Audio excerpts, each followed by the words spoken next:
everybody, and welcome Happy back Black to History Month. what? Happy Black History Month. Oh, yes.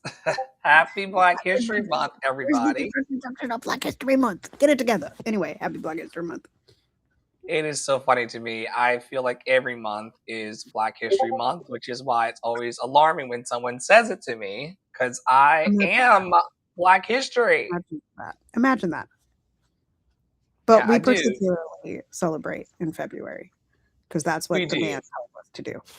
That, which is part of the whole problem. I don't think we have a slide today about Black History Month, but I may talk about it when my time comes because I don't know how it was invented. I don't know where it came from. Do you know the origin story of Black History Did Month? you know that this is the 100th Black History Month? So we've had 100 years of formal recognition by the man. Correct. Correct. I know some of the history, but I don't remember the name of the person that created it. But yes, I do know a bit about it. Yes. The man recognizes us. However, if you don't recognize me, I'm Dr. Flo. Not telling you what I heard, but what I know. What I know is that you are loved and lovable. You've always been loved and lovable. You're always going to be loved and lovable for the rest of your days. And part of being loved and lovable means playfully entering into this week's podcast, talking about the Black history that we are. Tara is going to be speaking very, very shortly about the Black history that she's making in Minnesota. I was able to see that magic, hear that magic, be part of that magic last night, but we'll get there very, very soon.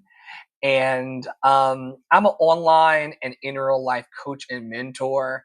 I've dedicated the last decade plus of my life to helping creatives lift their dreams and to feel seen and expressed in the world in a clear and confident way. And part of that clarity and confidence is the Deconstruction Junction podcast from Love and Action Network, which started as private conversations between Tara and I about all of the things that we were witnessing in the news and the rumblings of conversations in our family and friend group. And like all self indulgent humans, we said, this should be a podcast. This is a television show. Our lives are like a movie. Let's start sharing it out on YouTube and Twitch and other spaces with folks. And so that's what we're here to do today. It's February the 6th, 2 days before my 42nd birthday. And it is a thrill to be able to share our light and love and thoughts with all of you on the planet. As always, on this particular podcast, I'm joined by the fiercely amazing and wonderfully talented Tara Praolo, who is not only our co-host here, but also is one of the chief architects and operation officer at Love and Action Network. But she'll introduce herself to you and all of the hats that she wears. And take it away, Tara. Hello, puppets. It's Tara again.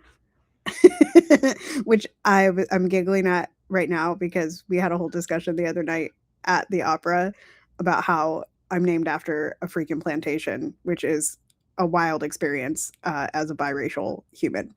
But anyway, I am Tara Priolo, and no, that is not my maiden name. I'm not Italian, folks. That's not my bloodline. I kind of wish I was, though. But anyway, they have really good food in Italy. Okay, get on with it. I am your resident black biracial multi-passionate musician.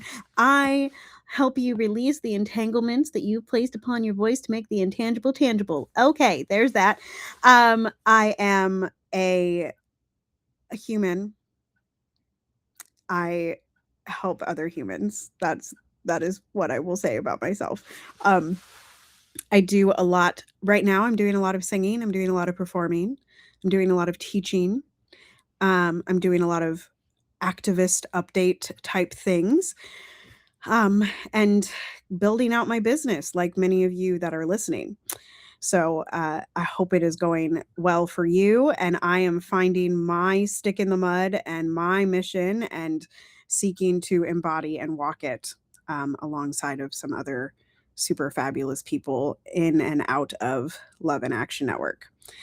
If you are a person with a story and or a business and or an activism and or you just want to blab, you just want to yap because we like to yap, um, you can go to the website and live chat us and request to be on this podcast or any other iteration of the podcast. And you could be your name here with your little Bitmoji and bring us whatever you got.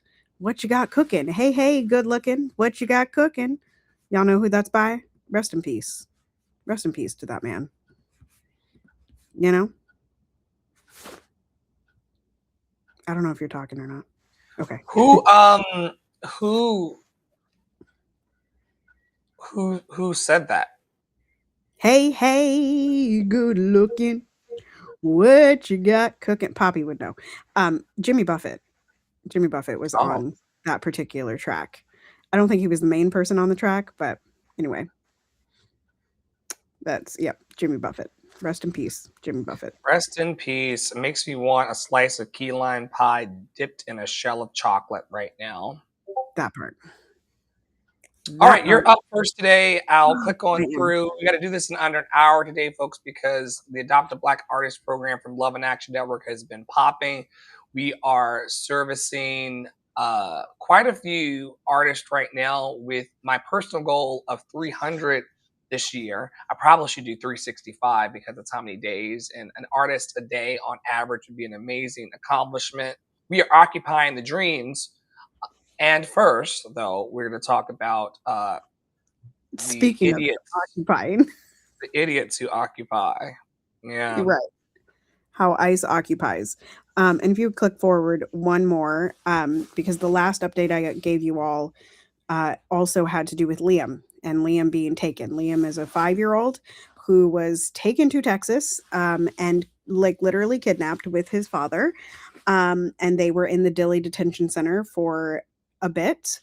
And because of public pressure and a very awesome judge in Texas, Liam was released along with his father. They arrived home last Sunday.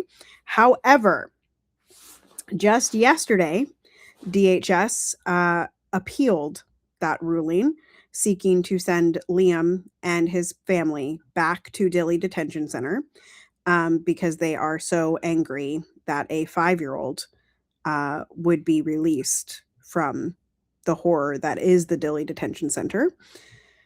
What the So, hell? yeah, so they are trying to send him back. They are trying to revoke the asylum status that his family has, and they have been in the courts trying that. Also, the day after that Liam, that doesn't make sense.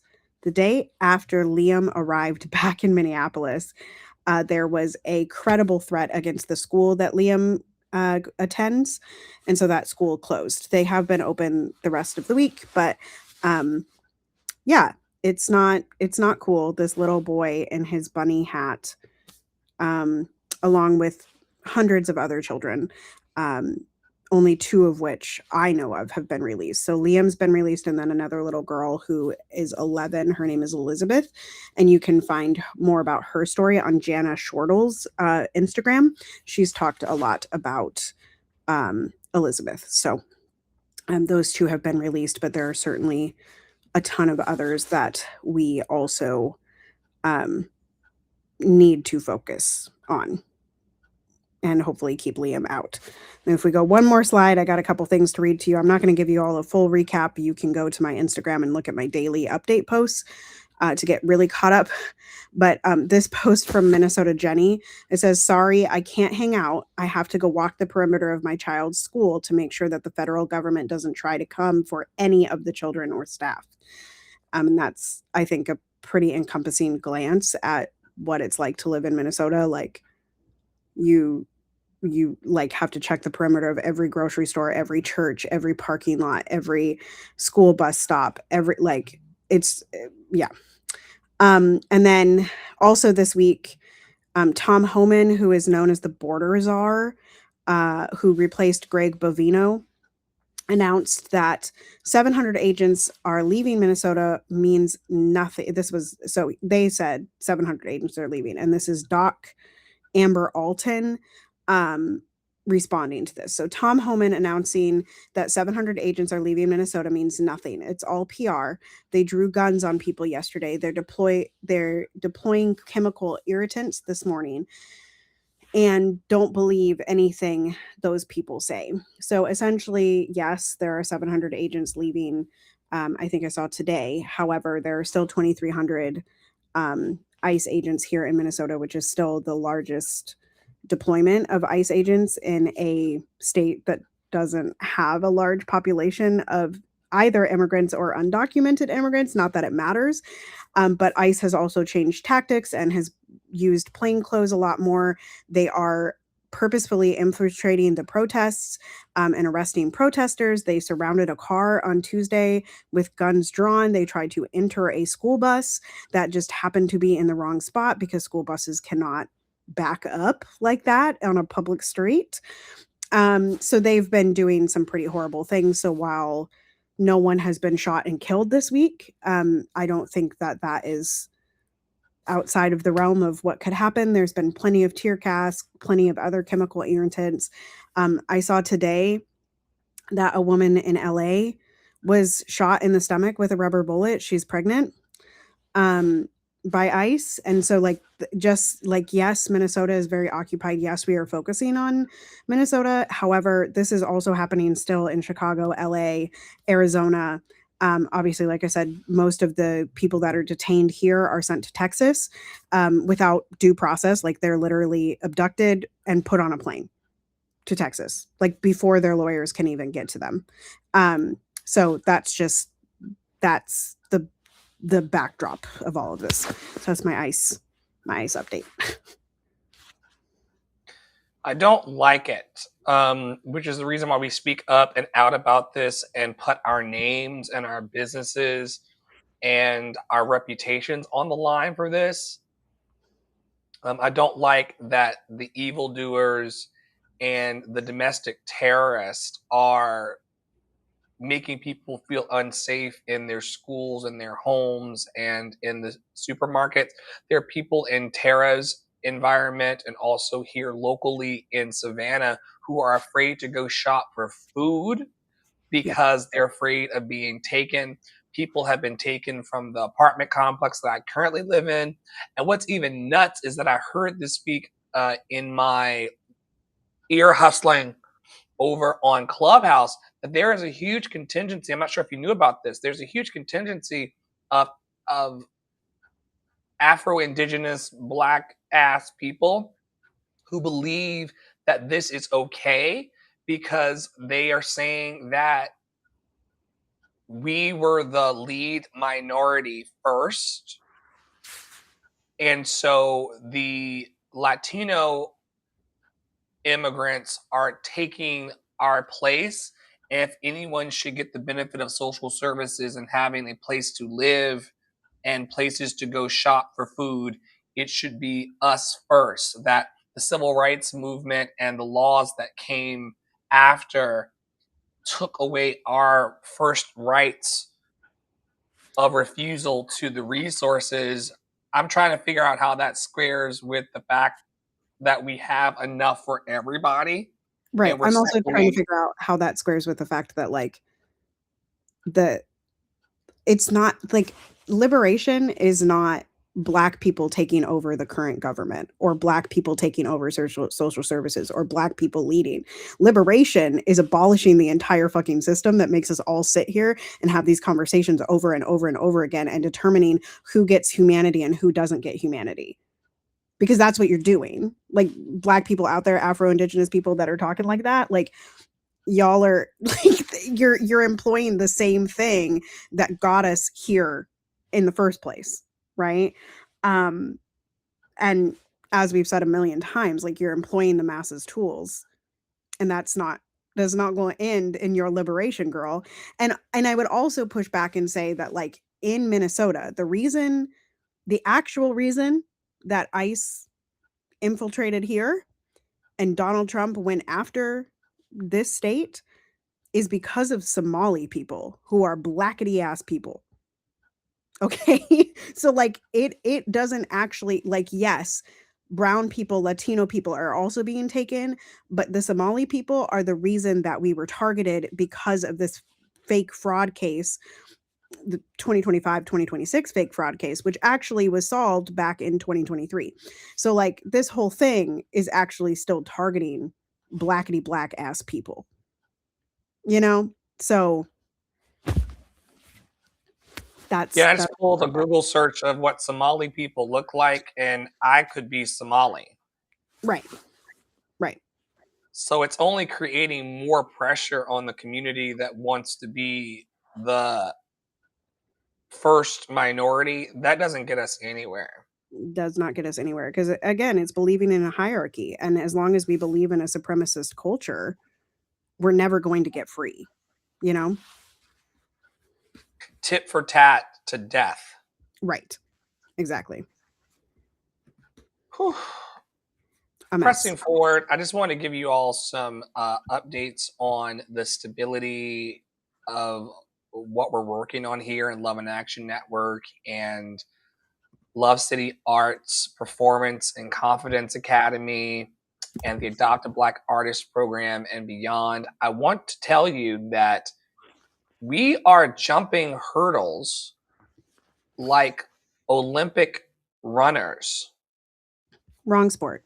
Ski jumpers. That's what we have in this Olympics. We don't have runners. I'm sorry, there's a relevance score that's happening behind the scenes, and I have to make sure that we are culturally competent and socially relevant. So, just like ski jumpers, we're jumping over the hurdles. Yesterday on TikTok, the young lady who was the front desk worker at the extended stay hotel that we lived in for weeks came through, and I cried with her on the TikTok live about what a wonderful, kind, and compassionate presence she was in one of the darkest times of my life. I knew that we'd always be headquartered in Savannah and have our own apartment and have our own transportation and be able to root to rise here. But in my pessimistic mind, I did not see it happening as quickly as it has. And I just want to let you all know that because of the stability in Savannah that's been restored, we're able to service so many artists and keep our programs going and really be of direct impact to the encouragement, equipment, and empowerment of people globally who are counting on us to help them champion their dreams. There are people who are relying on all of us today for the attaboys and the upliftment and the resources to be okay. Reminds me of uh, Ingrid. I just want to be okay, be okay, be okay. I just want to be okay today. Right? And so I want to thank the community who's been tuning in for contributing to my stability and the stability of Papi Wata and the air mattresses, the gas money, the deposit funds, the take this money and do with it whatever you need to do with it to be okay and to continue to lift your dream and lift your life. Thank you from the bottom of my heart. And it has really restored my confidence time and time again in what I call the economy of kindness, which the Adopt a Black Artist Program is built upon. You know, this idea that we're never too busy to help someone lift their dream. We're never too busy to contribute time, talent, and treasure as resources. We're never too tired or busy to help someone else's dream come true. And we will continue out of Poppy and I's flow to pay it forward and to honor the dreams of people in Minnesota, Pennsylvania, LA, DC, New York, Missouri. There are people all over the planet who are being benefited by the help and the stability that you all have provided to us, it can be really, really challenging.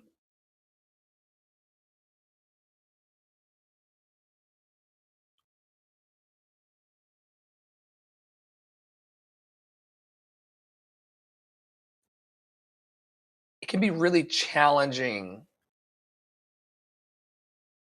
to see your way through the darkness without people around you saying you will see your way through your particular darkness.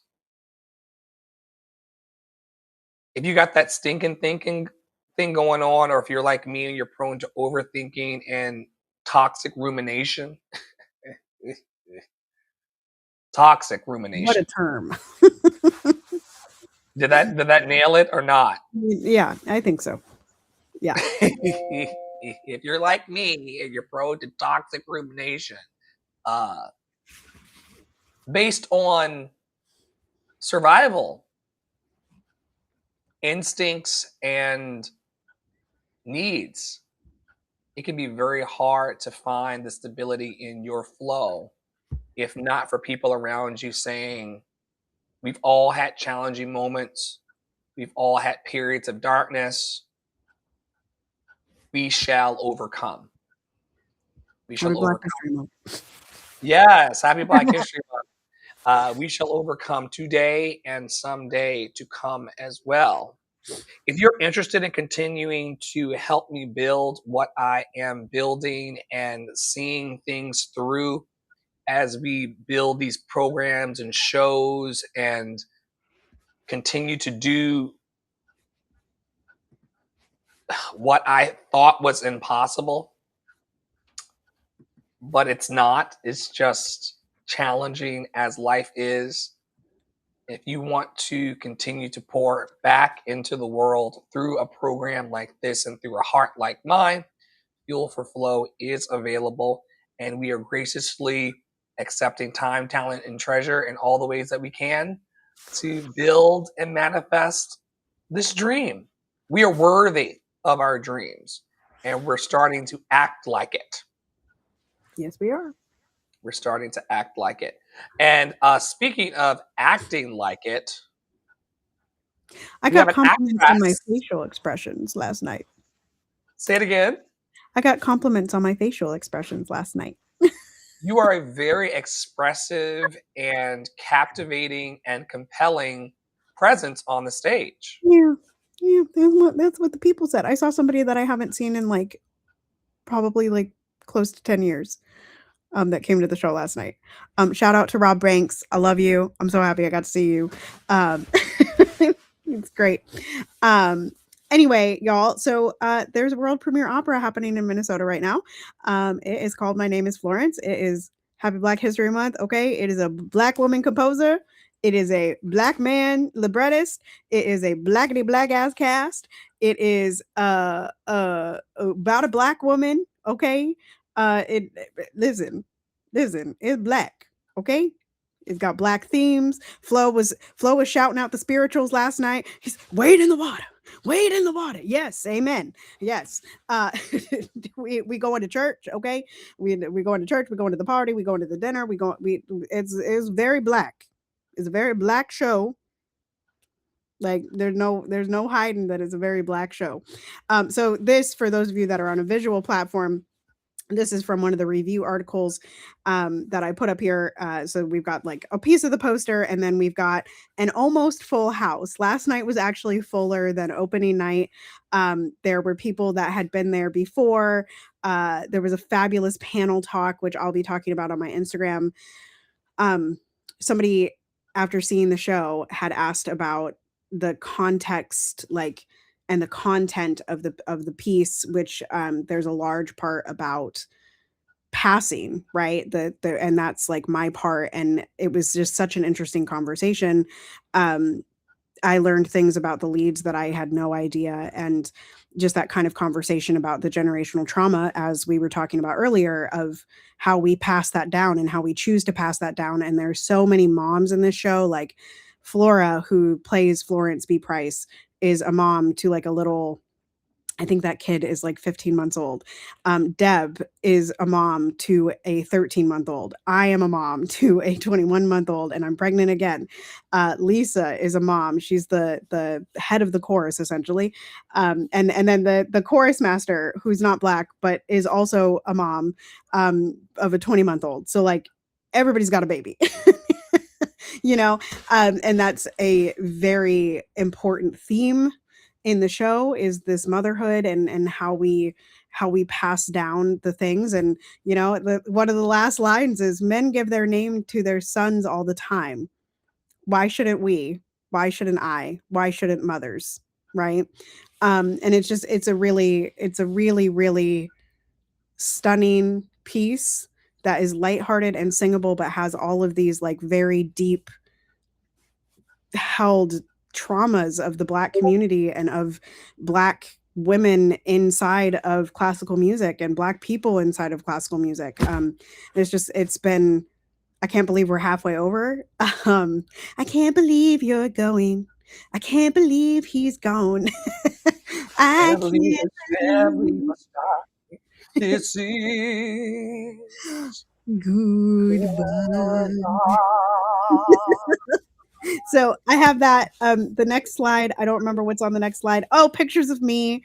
So the first picture here is a couple of my chorus friends. Isla is on the left of me, and Jawan, he's my scene partner, he's behind me. And then we're actually with B.E. Boykin, the composer. And then the other picture is with Mikelia, another chorus member, still Jawan and Isla. And then Ebony, who is wearing the most fabulous dress. And Ebony is the stage director. So once again, we have like even more blackness, right? Like the costume design is by a black person. His name is Trevor. Love him down. Like they're just, it's, yeah, it has been so wonderful. And as Flo was mentioning earlier, he got to listen in last night, so that's wonderful. And I actually think he might have enjoyed it. I think Yeah, I typically, those of you who've been listening to the podcast for years, and we've been producing this for years, years. you will know that the black mama, white mama, lighter than a paper bag, darker than a paper bag, there's a concept in the show where they say, stay light like me. I was just like listening to it. I'm like, oh, here we fucking go again. But let me tell you something.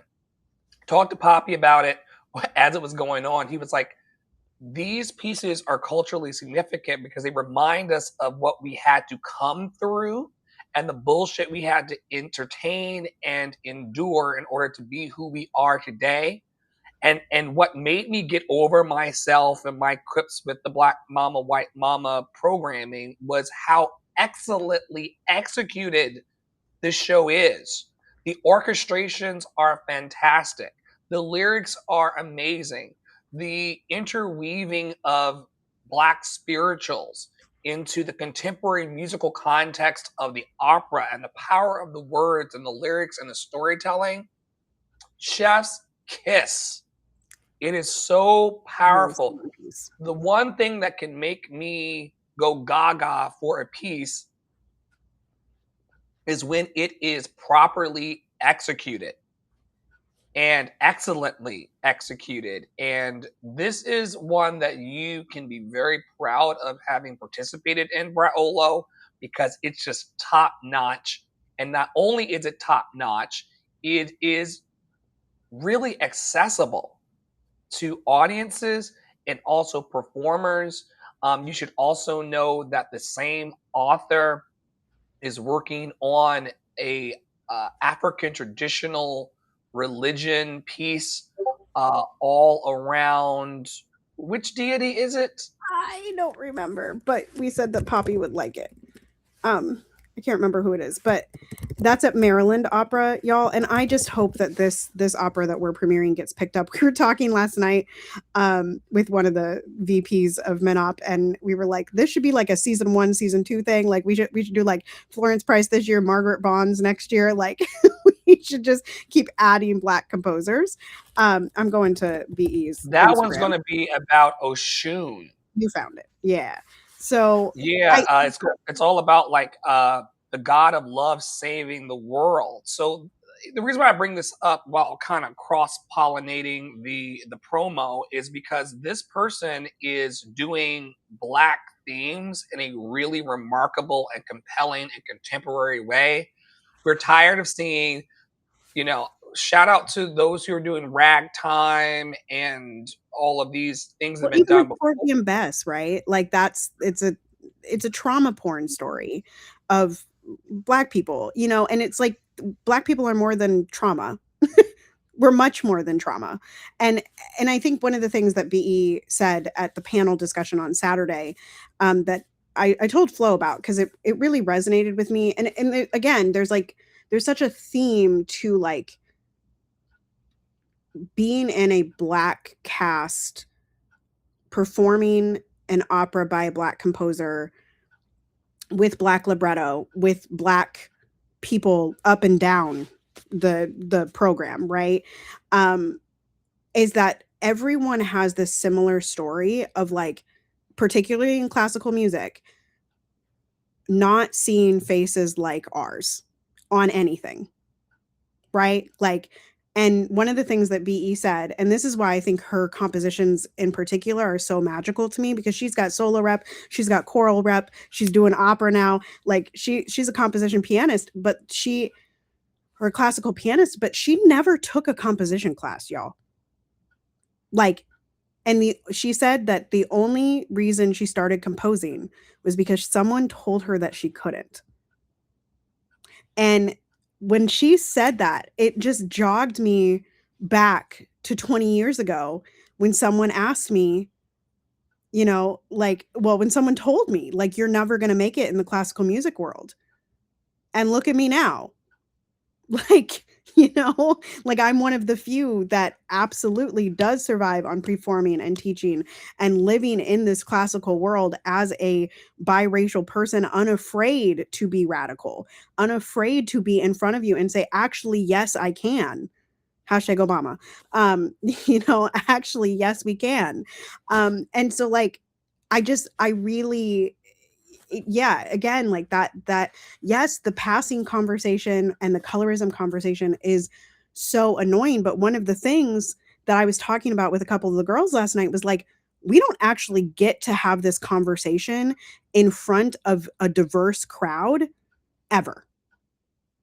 We get to have it an insular conversation with ourselves, whether that be biracial or you know, black community, but we don't get to have it openly, right? It is always behind closed doors, with the exception of here and of course like other places that I put it out, right? But like we don't get to do that in front of white audiences. We don't get to do that. We don't get to say we're claiming our blackness, right? We don't get to do that in front of most white audiences. We get to assimilate, we get to be the diversity hire, but we don't get to have our conversations in public. And that's what I think that this particular opera does, because at the same time, like this is based in the 1900s, right? It's like 1900 to like 1940. And you're really like in it, of like this woman who is she is the first black woman to ever have a major symphony perform a work of hers. Not BE, but Florence B. Price, who this opera is about, right? And like it really gets into the intricacies of being a woman in classical music, of being there's a line, you know, like um she says I'm going to go teach, and this other guy, his name is Professor Chadwick, he says but you're a composer, and she says but I'm a woman, and he says there have been other women composers, and she says but I have Negro blood in my veins. And that is the like that's the thing, that she is facing both sexism and racism inside of this elitist, disgusting container, right? And how do we survive in that, right? And how do we fight back in that, and how do we take power from that system? And I really think it's a statement on that conversation. And I'm really glad that I was in the orchestral workshop, because I do sing the line "So Stay Light Like Me," and I have a lot of guilt around being light, even though I have no control over it. Um, but it's definitely something that like I'm now emboldened to go have the conversation on my Instagram, because I think we do need to have a conversation about the fact that like I'm not choosing to be passing. I never have. I literally have never chosen to pass my entire life, right? Even though some people's perception, particularly in the Black community, is that I'm choosing to pass simply because my skin is light. And that is not true. And that's a conversation that the Black community has to wrestle with, not the white one that we all love to blame. The Black community has to have that conversation, right? So anyway, that's enough. If you're local to Minneapolis, we have 2 more shows this weekend, and if you're not local, I hope that you could tune in last night, and hopefully there will be like a recording. They said on NPR that I think they'll play it again like next year, but I'm hoping that this particular opera gets picked up by HBCUs and opera spaces in blackety black cities near you. So I'm really hoping to do that, and I hope I get to perform it again. But yeah, you were about to say something. I cut you off. You were amazing. You were really amazing. You did shine, and these are necessary conversations. Yeah, we got to heal. I mean, that was the conversation last night. It's like we got to heal it. We got to heal it with everybody, because at the base of what we're doing to each other is exclusion. And again, exclusion is a massive tool, right? Like, What I loved about the piece was that the characters were not subjugated to being one thing. You know, yes, I'm a composer, I'm a woman, I'm a mother. There was a lot of cute dialogue that happened around the letters that were being written to the parents. You know, she says hello, she says hello, you know, like kind of like it was everyone had multiplicity inside of them, and that's how we live today. yeah, You know, exactly. and I loved that. I said this in the back channel chats over in your WhatsApp community, which we need to advertise, that Tara is a administrative lead and supporter, often wearing the hats of executives in multiple organizations, including mine. She's a mom, she's a wife, she's a dog mom, As you can hear, Millie. you know, uh, actor. You know, there are just so many hats that you wear, and then you go to stage. Like a lot of you may not know that yesterday Tara was producing community art as part of one of the nonprofits that she's working with and aligned with. And that was happening in the morning while walking a toddler up and down stairs, while plugging into Love and Action Network and what we had going on behind the scenes positively, and then had to go and wig up and suit up and step onto a main mega and major stage in Minnesota at the Ordway. And, you know, that's just a lot of human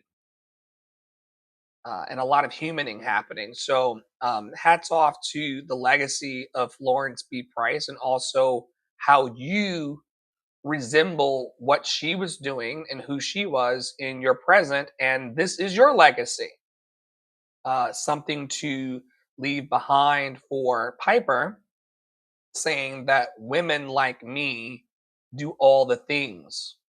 It's truly unstoppable magic and unfuckwithable energy. I appreciate it. Let's move on. We gotta go. She's like, thank you for the roses and Thank you for the what's roses. We are on a time constraint. we are. Oh my goodness.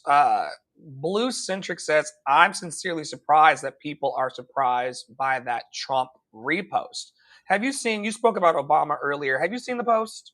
Yeah, the Obama and Michelle heads on monkeys with very racist. Like he did this back in 2008.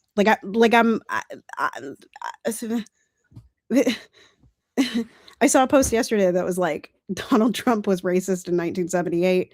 He's racist in 1985. He's racist. Like he's been racist. Like like hello, That's hello. what makes him popular to the palm colored people.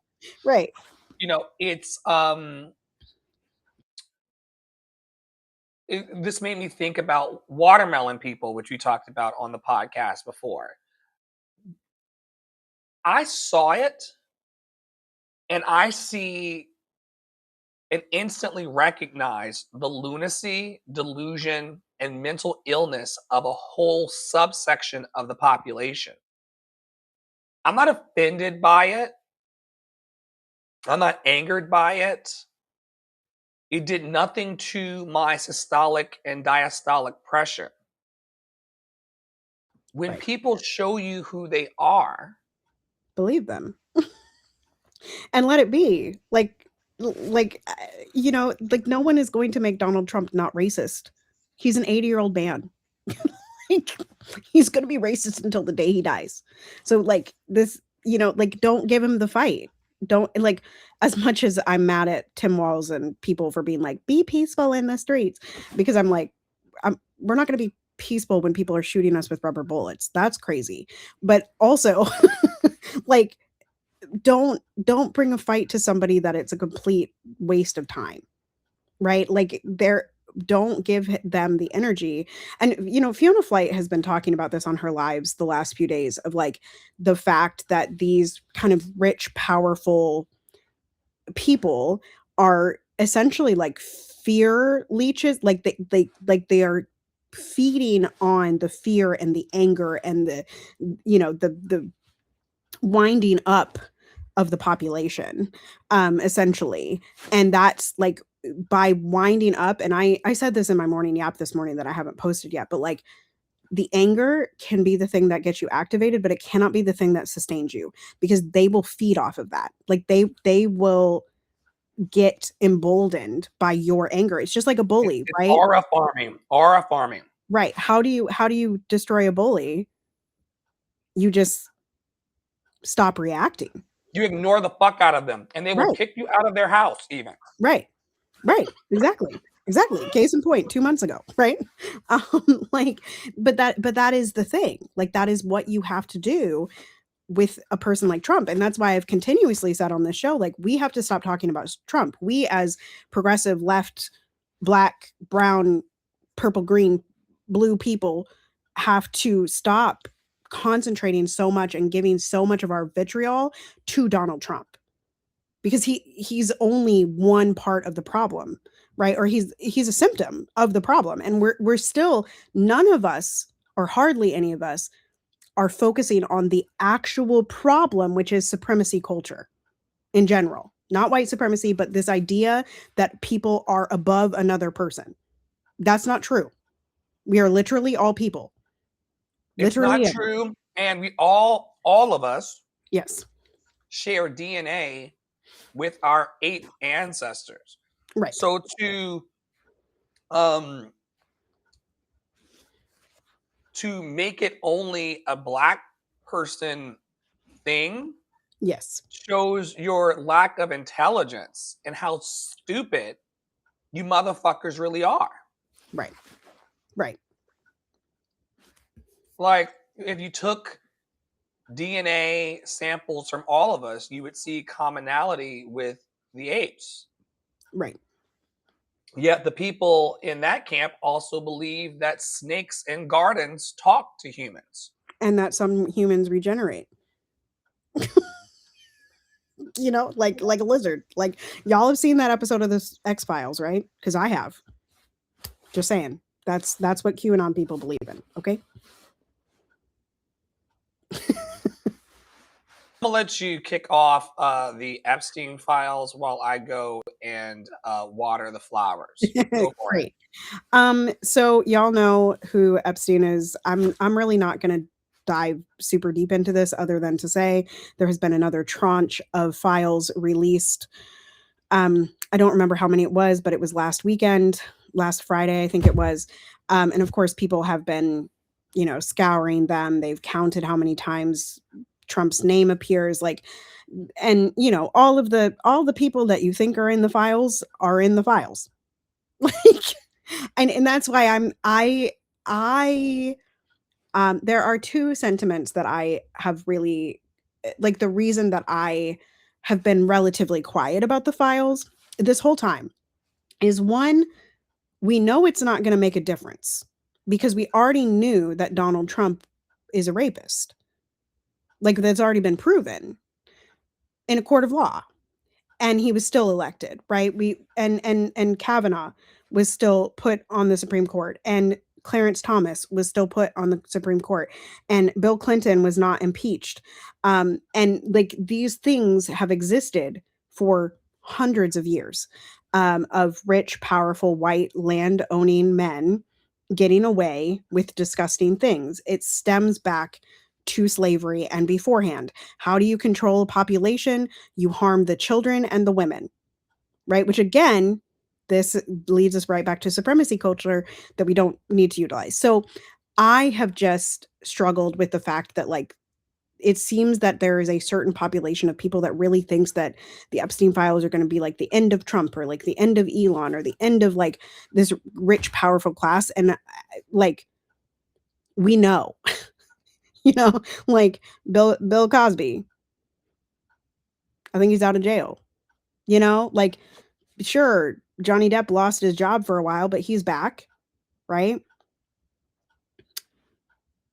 Like, anyway, we done knew this is not the shock factor, right? And so I think for a lot of people, this is just becoming like trauma porn, right? And I guess the other thing for me in this particular case is, and Flo and I were talking about this right before we got on here, which is that, like, you all care so deeply about the Epstein files because it is white little girls.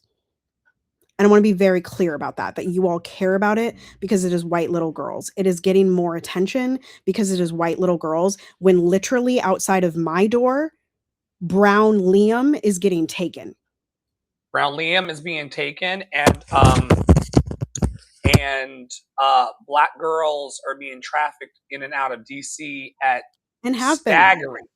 right? Like, I mean, and like, when we're talking about that, and we're talking about, like, the black men in power who are doing that to the black girls, and how many years they are allowed to continue to do it, right? Because it's black girls, right? Like, y'all want to talk about Diddy? You want to talk about Diddy?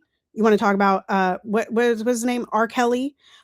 Like, these are people that existed in the community that you all supported for years, decades, allowing them to traffic young black girls. But now suddenly you want me to care about these young white girls. And I do care, because I do not think this should happen to anybody. However, it should not be overshadowing what has literally been happening outside of our doors for hundreds of years. Like I said at the beginning of this has its roots in slavery. This is what slave owners did to enslaved people. But y'all didn't care because it wasn't happening to your little white girls. There's a moment, and I've been thinking about this all day. There's a moment in a movie called A Time to Kill. Have y'all ever seen this movie? It's got Matthew McConaughey. It's got Samuel L. Jackson. Okay, it's got Sandra Bullock. All right, it's a very good movie. However, in the movie, Matthew McConaughey plays a lawyer, and he is fighting for Samuel L. Jackson to not get the death penalty, to stay out of jail, because Samuel L. Jackson has killed the man that raped and brutalized his daughter. Okay? That's the backdrop of this movie. And so Matthew McConaughey is standing up there saying what, and this movie always makes me cry, so y'all are just gonna have to, like, hold on a second. Matthew McConaughey is detailing what they did to this little girl. And at the end of his speech, he says, "Now imagine that she was white," because he's talking to a white jury. and they don't care because they don't see Black people as human. So y'all only care about the Epstein files because those are the only girls that you see as human beings. And y'all got to wrestle with that because it's far too common. And it really breaks my heart. And like, again, like, that movie it's stunning, but it's the same as, To Kill a Mockingbird. It's the same story, essentially. And y'all got to start to see the pattern. You got to start to see the pattern that the reason that the Epstein files, that you all want to desperately stop talking about brown people being kidnapped and Black people being kidnapped and abducted and trafficked, is because you do not see those people as human. The reason that you care so much more about Renee and Alex is because you never saw George as human. You never saw Brianna as human. You never saw Philando as human. You never saw Jamal as human. You never saw Trayvon as human. A 13-year-old little Black boy that was shot and killed, who would have celebrated his 31st birthday.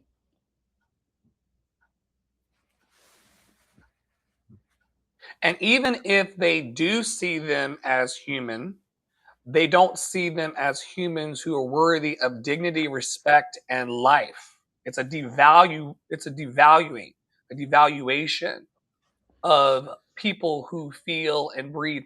Like, I am so tired of trying to convince other humans of the humanity of people who they see right in front of their faces. Like, you're going to reckon with our I am. Right. Right. We're And like, here.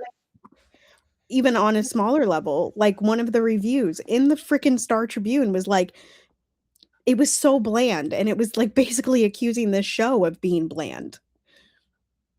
Because who's performing it? Who wrote it? People that you don't see as human. The review was written by a white person. A review of what show? My Name is Florence.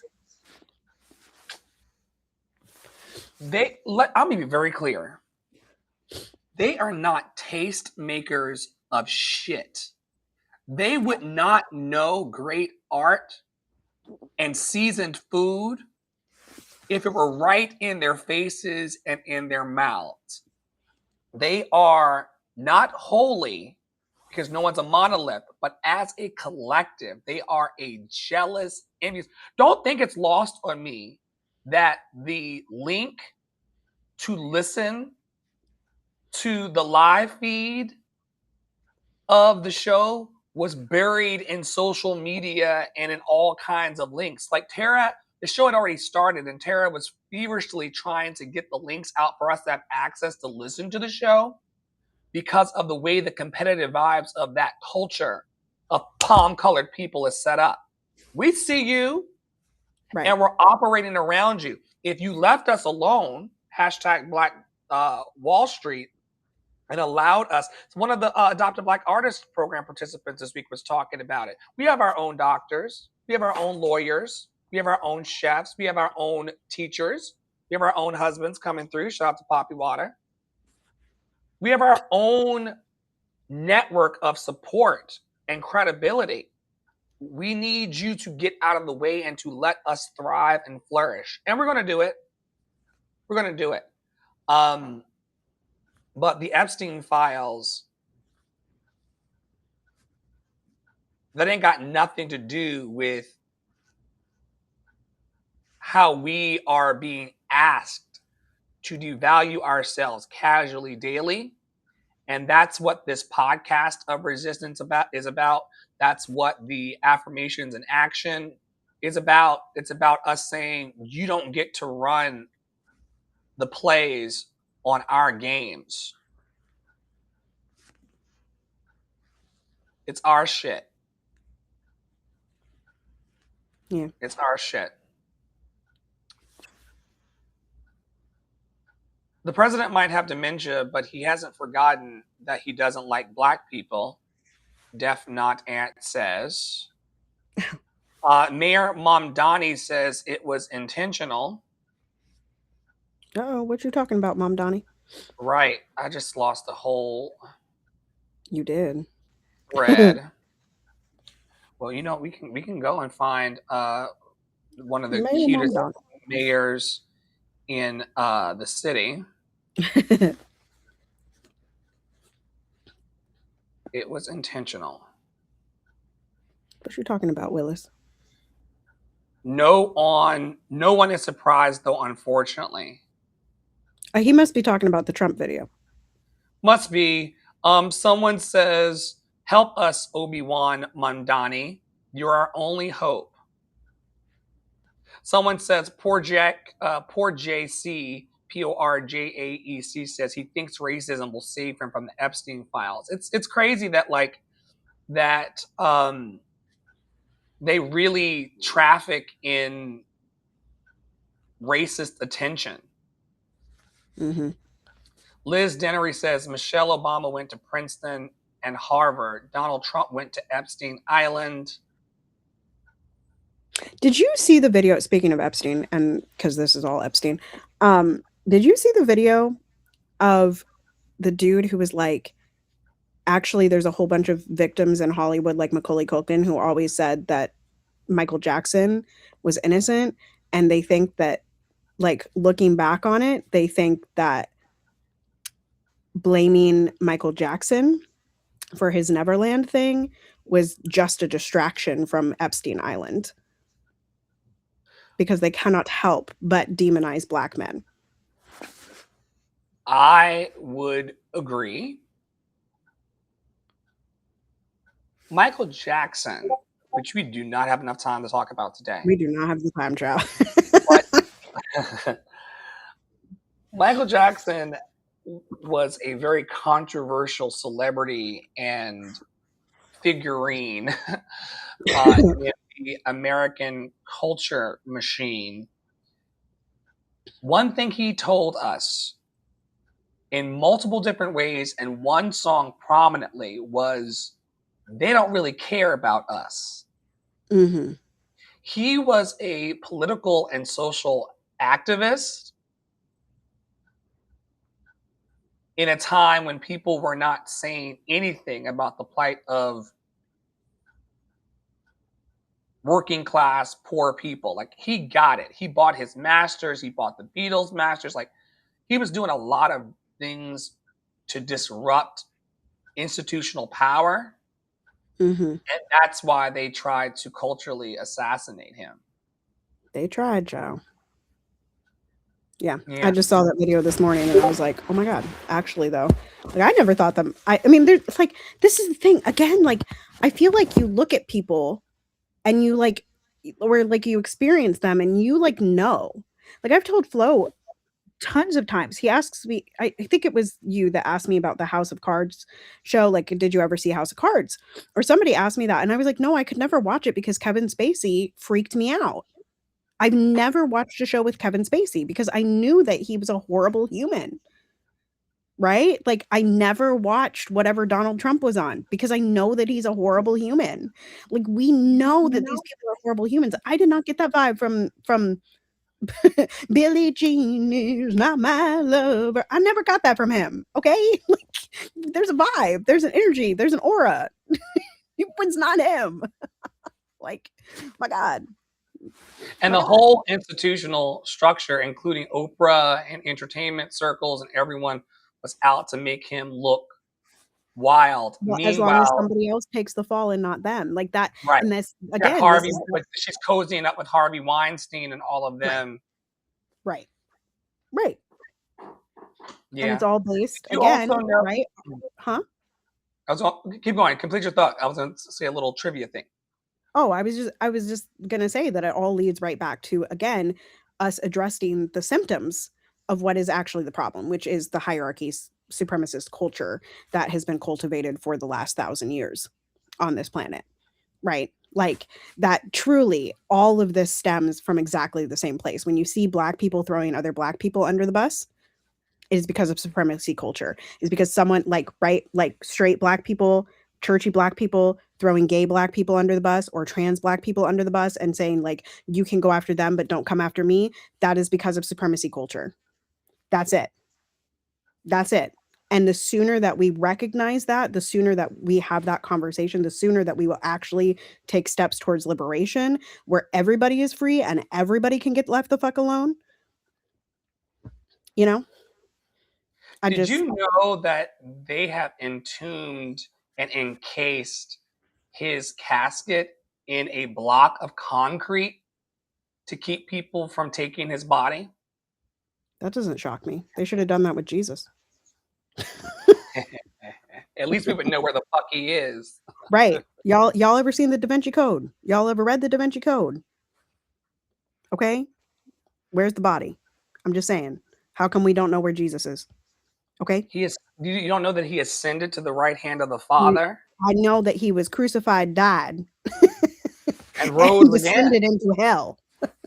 Oh yeah, that was part of it. Story. So That you was were part paying of it too. attention. He You're. You, crucified, died, and brought the descended into hell. And on the I third day, too, like Jesus, have descended into hell. and on the third day, he rose again. Also, I this too. is such a side note that every time I think about Jesus ascending, okay, on the third day, I think about Gandalf coming on the fifth day. Okay, like on the fifth day, look to the east. Okay, that's what Gandalf said, and it is. Wait for it. Hallelujah. You want to know how old we are? It is the 25th anniversary of the Fellowship of the Ring this year. And I just need y'all to sit with that with me because we are old as shit. Beloved canon. I started watching it last night again, all 4 hours extended. Beloved canon of the Most High. And the friendship and the Legolas and the Aragorn and the It's just Gandalf. beautiful. It's It's just just gorgeous. beautiful. Michael 3TS says, "Man, it's really nice of Bad Bunny to let the Seahawks and Patriots play football before and after his show." I think that's nice too. But also shout out to Sammy Darnold. Shout out to Sammy Darnold. I hope you win. I hope you get a Super Bowl ring, boo boo. We're sorry that we treated you so poorly last year. We miss you, and we miss Quasi as well. We do. Hashtag racism. Hashtag palm color people going to palm color. And we're calling for ceasefire here on our podcast and television show and inside of our hearts as well. We know that we all can do better and contribute more to the world than what we do in a positive light. And so we're calling for ceasefire over in the Middle East and also in our communities. We know that we can make a difference if we try. We got programs here to sell you and to uplift you in. Adopt a Black Artist is currently recruiting amazing artists from all over the country and the world to uplift and to encourage one another. It's happening in Snapchat communities, WhatsApp communities, Discord servers, a really robust program to help you get out of your own way and to accomplish your dream. Shout out to all the crew over there. I would name names, but I don't want to play favorites as the principal in the high school. So you know who you are, and thank you for being a part of the awesome. I cannot wait to connect with you again very soon. We've got daily ongoing peer support programs happening in multiple channels. If you're interested in being supported or being a supportive presence to people, we would love to hear from you over at lovedandlovable.bio.link, lovedandlovable.bio.link, lovedandlovable.bio.link. And hasn't fully been fleshed out in the new panel and portal platforms that we have, but we at Creative Services Group are doing admin and support services. If you are a person who needs support with your business and your dream, and you need someone to work in the back office of what you've got going on, we have practitioners who are available in the areas of graphic design, executive admin support, business strategy, you name it, we got it here. And you're more than welcome to visit the website and live chat with us to see how we can fit you in and support you with affordable rates. I'm also looking for musicians and talent locally in Savannah, Georgia, and also online for Dr. Flo and the Love Experience. It's going to be an amazing series of shows to encourage the social emotional learning of the kids in all of us and the generations behind us to know that they're loved and lovable. I could tell every child in my community that they were loved and lovable and what that would mean for their futures, it would make me very happy and it would change the world that I live in. So we're still plugging away. It's been years of working on this project, but like a good wine, it's going to be wonderful in the end to be able to extend my arms into the That world. 2022 vintage. Yes, which was wonderful last night. 2017, actually, I believe that's when Love City Arts started. So It was wonderful last night. Really, really wonderful. Tell folks about what you got going on over in your yeah, neck of the woods. I will be so quick. We mentioned it earlier, but I do have a WhatsApp community, TPS Community Commons, that includes liberation conversations as well as blackening the canon. And a new chat called Lift Every Link, where I just literally am tossing links that I don't want to share to my stories, but are relevant. I Dream a World is my newest album, which is again a protest. It is an album of all Black women composers, mostly living. And I will be marketing that more during Black History Month. We're going to play a little Guess the Composer series. I just haven't quite decided how I'm going to do that. And then, of course, we already talked about it, but My Name is Florence is we're half baked, we're half done, but we have 2 more shows this weekend. So Saturday at 7:30 and Sunday at 2 on Flo's birthday. I hopefully will be home in time to host the Super Bowl party, to watch Sammy Darnold and Bad Bunny and have some great food in the process. So that's what's going on, plus lots more. But once again, visit my Instagram, or you can go to my Substack, lifteveryvoice.substack.com, and you can catch up with me there. I do daily updates on both of those platforms, like for sure. If I'm not in my WhatsApp community, I am absolutely there. And of course, I am present also in the Love and Action community spaces. So that's me. Very present, very appreciated, very loved and lovable. We hope that you all had a blast with us for the last hour and 6 minutes, going on 7 minutes, unpacking the things that are currently going on in our world. And hopefully, we offered thoughts and solutions for you to help things not feel so heavy and to restore this. I can be part of community. I can uplift the things that are important to me. I can be bold in these times. I can leave legacy video and audio behind on YouTube and Twitch and Substack and Apple Podcasts and Google Podcasts and wherever you source your joy about what's important to you in the world. And so thank you for tapping into your breakthrough and connecting and growing and thriving with us today. On behalf of Poppy Water 33 on our leadership team, who you saw pop through a bit today, and Tara Olo Studio and myself, Ask Dr. Phil on all platforms, thank you for watching and listening. Stay in your power, stay in your joy, stay loved and lovable, and we'll see you very, very soon around our kingdom of love and joy. Take care.